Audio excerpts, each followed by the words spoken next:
We just want there to be less crime. We want everyone to be safer. We want to do what is necessary so that nobody, black, white, Asian, Hispanic, Christian, Muslim, Jew, no one's getting stabbed on the subway. There are a lot of different angles to hit on this, and I know you hit on a bunch of them yesterday, Buck, but I have been reading all weekend long and into the start of the week all about what happened in Charlotte, where this young, innocent 23-year-old woman was stabbed in cold blood on public transportation in Charlotte by an individual who'd been previously arrested 14 times. And I know you talked about this some yesterday, Buck, but my Twitter feed and my email has been blown up from people talking about the veterinarian in Auburn, Alabama, who was murdered also by another individual that should have never been out on the streets. And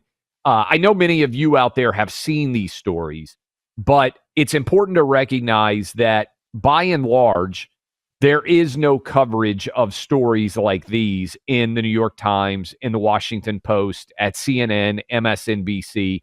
They mostly ignore it because it tells a story that they do not want to address or even acknowledge in any way. And in fact, when they do cover it, it's often covered through the prism of, oh, people on the right are upset about this event, as if that is the reason why it should be covered. And I know you dove into this, and we've talked about it a lot on the program, but I don't think you can solve major issues of violent crime in this country until we have an actual conversation about where violent crime is coming from.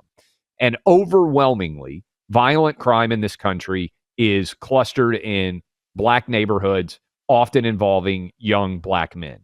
That is a reality. It makes people uncomfortable to even mention because, oh my goodness, it's racist in some way. And in fact, I want to play this audio clip that I think is emblematic of being fearful of actually addressing the issue at hand. And this was from CNN, where they talk about it only in the context of, well, some people online are upset about this. And this is Brian Stelter on CNN saying the Charlotte murder is just a political symbol.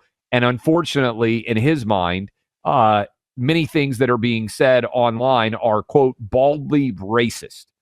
So listen to cut 2.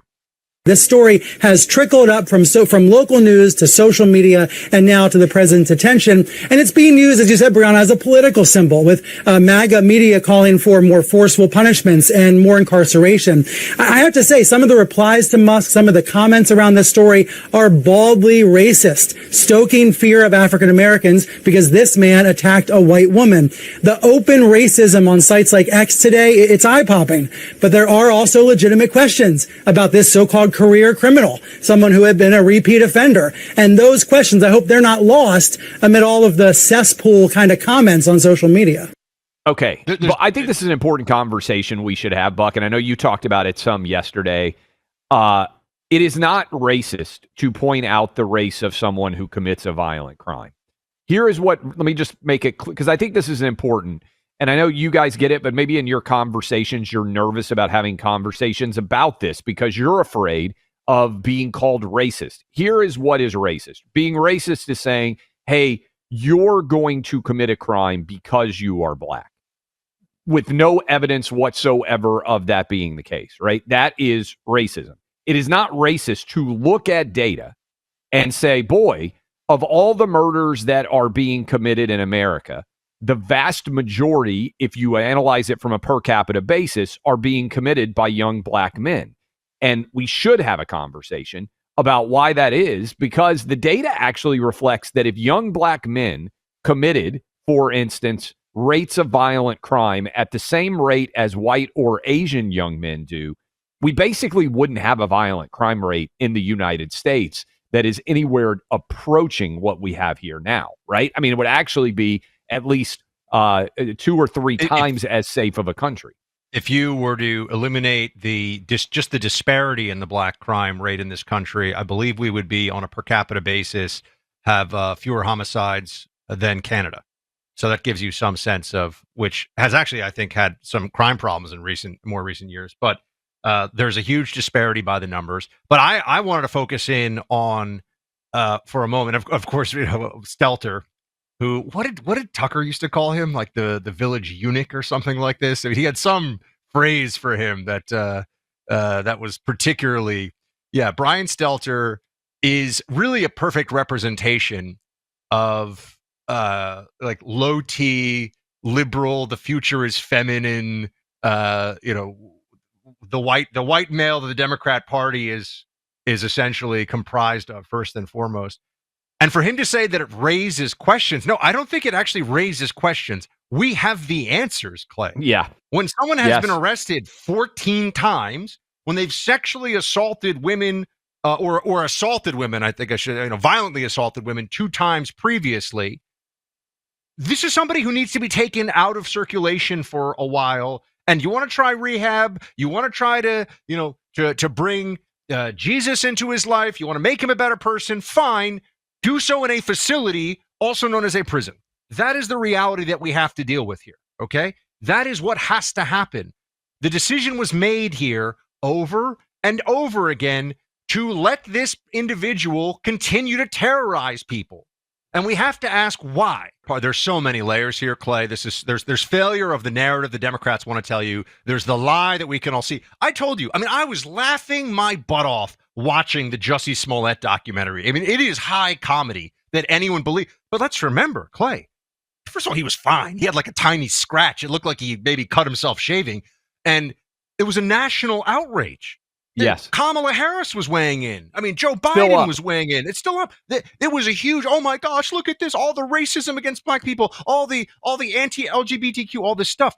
All a lie, okay? But that was immediate national conversation. A Ukrainian refugee brutally murdered because the system completely failed her because the system is too afraid of looking like it's racist when it enforces the law?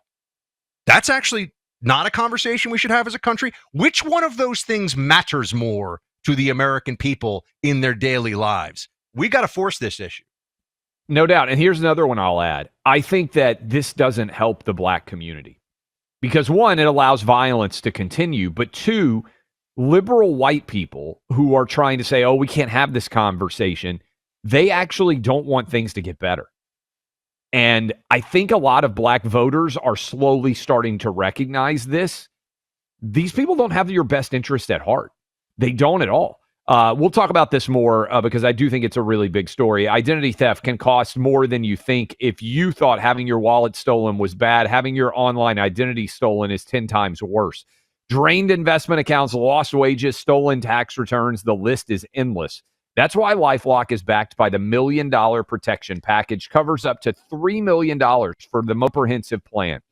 So if your money's stolen due to identity theft, LifeLock has your back. If you have personal expenses while resolving identity theft, like paying for travel or extra childcare, LifeLock will reimburse you as well. When you invest hours of your time piecing your life back together and it causes you to lose work income, LifeLock will reimburse you too. Plus, there's coverage if you need to pay fees for lawyers and experts to resolve your case. Join now.